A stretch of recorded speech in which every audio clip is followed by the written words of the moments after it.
Welcome to Rustbuster's Installation Guide for Chevy GMC's 2011 to 2018 Silverado and Sierra 2500 HD. Before we begin, if you're uncomfortable with any of the processes listed in this guide, we strongly suggest you seek the work of a professional.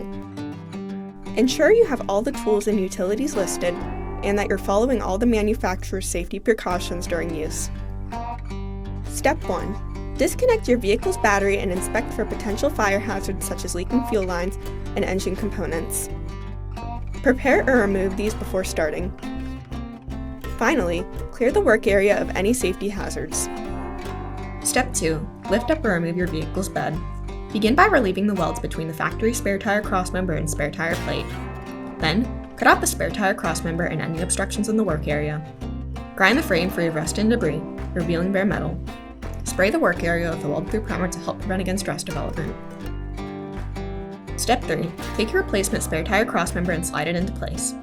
Following proper welding procedures, tack weld your spare tire crossmember into place before welding it on fully. After welding your crossmember into place, weld back on your spare tire plate.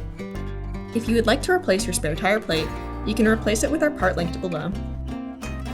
Finally, paint the part with primer or other rust inhibitor to help prevent or reduce the risk of rust formation. We recommend our Rustbuster Rust Converter and Primer Spray Paint. Reinstall your bed. Then you're done!